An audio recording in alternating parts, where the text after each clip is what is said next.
We are back to catch you up on the insane second half of The Walking Dead Season 10, so you're all ready for the bonus episodes and can ignore the mundane routine of your life. We started in a cave, killed a bunch of extras, played Minesweeper, and 10 years later had a finale that ended in a train yard. I'm Woody Tondorf, and this is the Skybound Rundown.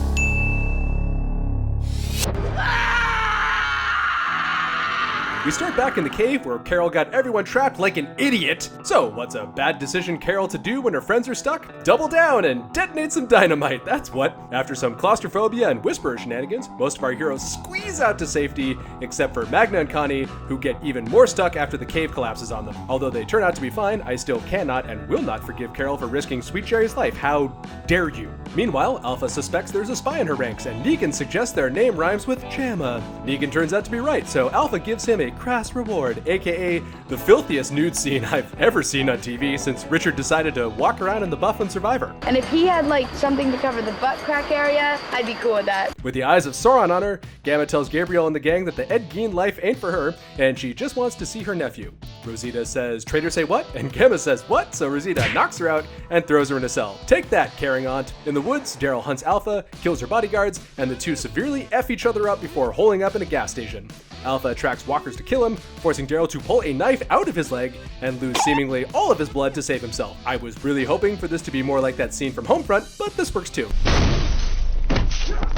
That night, while Gabriel and the soldiers are gone on a wild goose chase, Beta crawls his way out of a grave in Alexandria to find Gamma. He kills these extras, waits for them to turn like the fucking Lord of Darkness that he is, and wreaks absolute havoc on the town before finding Jamie Lee Curtis, Gamma, in her cell. But not so fast, Opie. Laura's here to save the day! No, oh my god, he just broke her in half. That's terrible. Bye, Laura. Beta chases Gamma into the Grimes house and fights Rosita, who nearly dies until Gamma surrenders in exchange for everyone's safety. Deal! Elsewhere, Lydia locates Alpha, who offers her a huge promotion to be the next Slipknot lead singer when she dies. Lydia tells her she's more of a Gwar fan and saves Daryl instead. The next morning, Alpha wakes up among her followers, and she's upset. Now with her daughter fully estranged from her, it's time for all-out whisper war!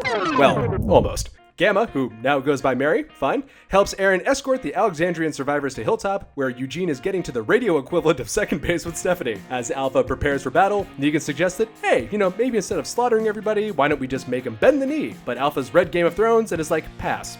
While Carol and Ezekiel fuck like Twilight vampires, Rosita accidentally scares off Stephanie and later tries to kiss Eugene to prove he really likes this radio girl. Cool move, Rosita. Thankfully, Eugene sings his way back into Stephanie's good graces, and the two decide to meet by train tracks in a week. I got a date.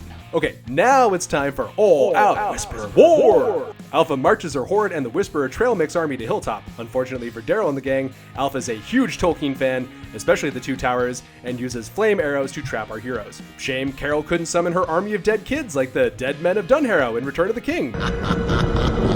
The all-out assault forces our heroes to flee, but at least we get to see Negan in a Whisperer mask. Oh, and Magna's back. How did she survive? Don't worry about it, we're not going to explain it. While trying to reherd the walkers, Negan runs into Aaron, who is, pissed. He uses walkers to distract him, and then captures and ties up Lydia in a cabin as a present to Alpha. Their role-playing is getting out of hand. Meanwhile, Mary saves her nephew from walkers, but gets stabbed in the stomach by Beta. Aye, that's bad. She rips part of his mask off, and then Beta kills her for good.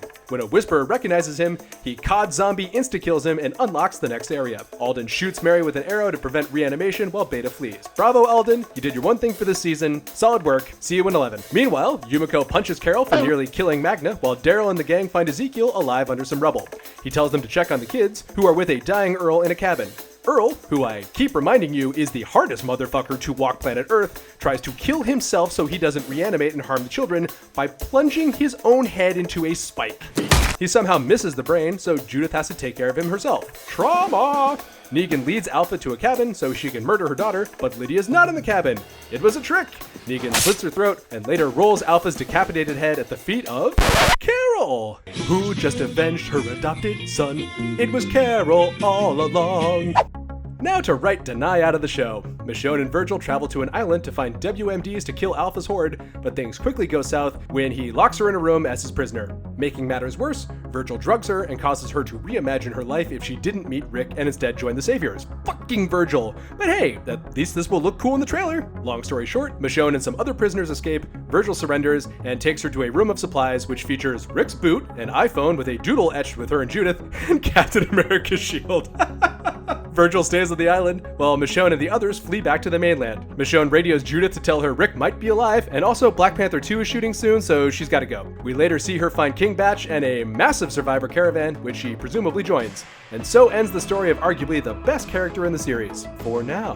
Flashback! Carol tells an imprisoned Negan she'll clear his name if he infiltrates the Whisperers and kills Alpha. Negan's like, the fuck else am I doing? And agrees.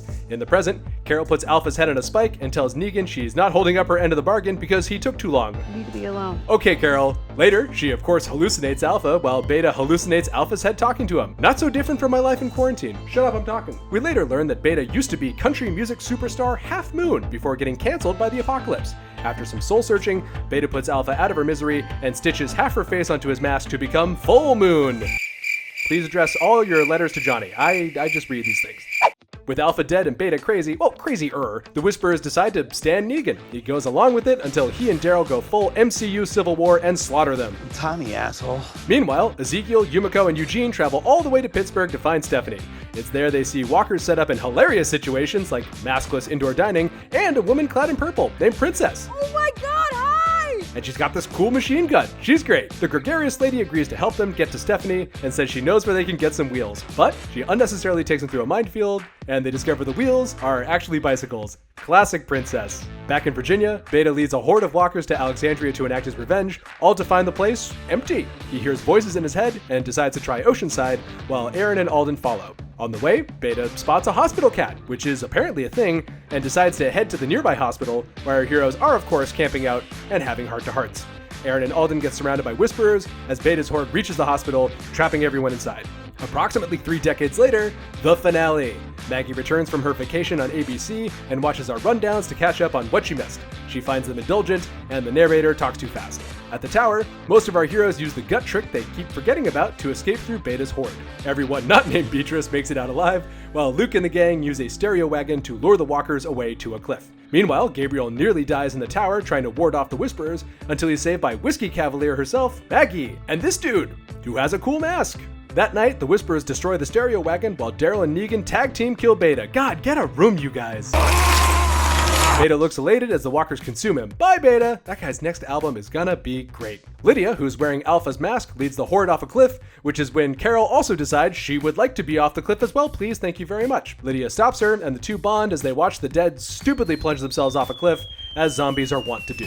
Everyone reunites in a camp while Maggie gets to reintroduce herself to Judith. Aw, that's nice. Also, turns out Connie is alive! Excellent! And saved by Virgil! Not great. Elsewhere, Eugene and the gang finally arrive at the rendezvous point to meet Stephanie. They'd be there sooner, but Eugene fell off his bike.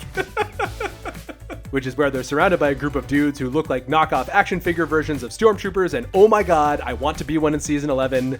I don't know how we make this happen. Hashtag Woody for Commonwealth Stormtrooper. And that does it for the second half of The Walking Dead Season 10. What were your favorite moments? What are you most looking forward to in the bonus episodes? Personally, I'm just here for Dog. Anyway, make sure to like and subscribe to Skybound. I'm Woody Tondorf, and we'll see you next time.